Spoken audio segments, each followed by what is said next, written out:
Assalamualaikum warahmatullahi wabarakatuh. Perkenalkan, nama saya Winda Nurkomaria dari kelas 11 AKL 1. Ingin mempresentasikan kembali tugas pendidikan agama Islam menggunakan audio visual. Yang pertama, dalil yang menjelaskan taat aturan. Firman Allah dalam surat An-Nisa ayat 59. A'udzu billahi minasyaitonir rajim. Bismillahirrahmanirrahim.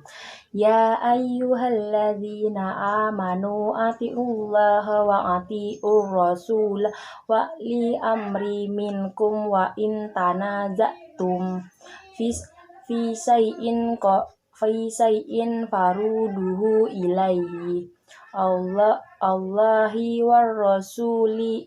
warrasuli in kuntum tu'minuna billahi wal yaumil akhir dzalika khairu wa ahsanu ta'wila.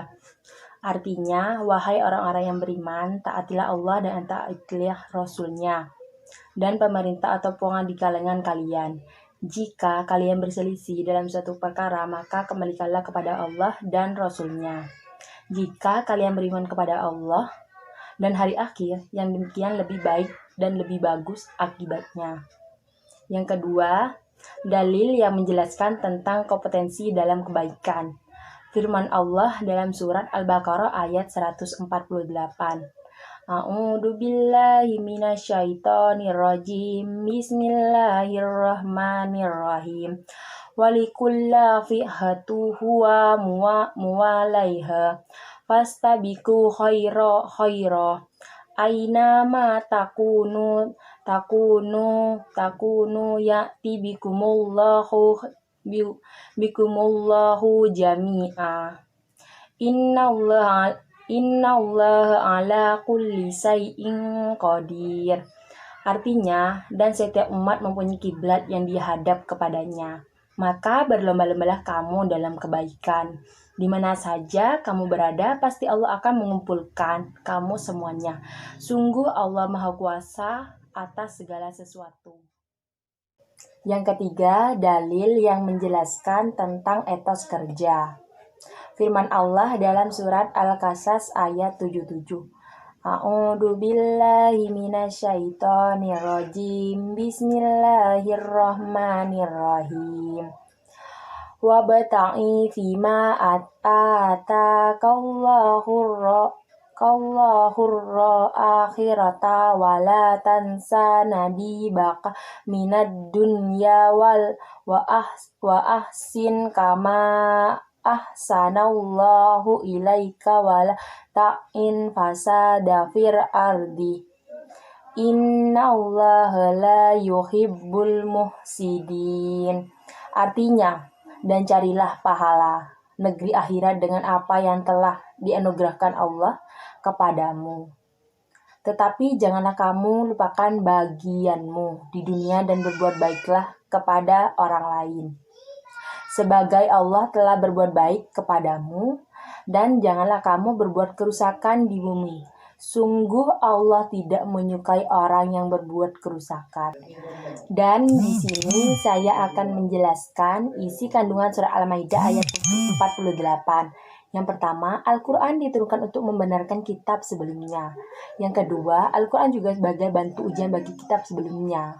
Yang ketiga, jika ada ahli kitab yang mengadu, memutuskan perkara, mereka berdasarkan Al-Quran, jangan berdasarkan hawa nafsu kita. Yang keempat, semua umat sudah diberi jalan kebenaran yaitu Alkitab. Yang kelima, perintah untuk berlomba dalam kebaikan. Yang keenam, hanya kepada Allah lah kita kembali. Yang ketujuh, kelak apa yang sudah kita lakukan akan diperlihatkan. Isi kandungan surat An-Nisa ayat 59. Yang pertama, setiap orang yang beriman harus taat kepada Allah dan Rasul-Nya. Yang kedua, kepada pemimpin kita juga harus taat jika pemimpin itu benar berdasarkan Al-Quran dan Al-Hadis. Namun jika pemimpin itu tidak mengikuti Al-Quran dan Al-Hadis, kita boleh tidak mentaatinya. Isi kandungan surat At-Taubah ayat 105. Bekerjalah kamu, maka Allah dan Rasul-Nya serta orang-orang yang mukmin akan melihat pekerjaan itu. Dan kamu akan dikembalikan kepada Allah yang mengetahui akan yang gaib dan nyata. Lalu diberitahukannya kepada kamu apa yang telah kamu kerjakan.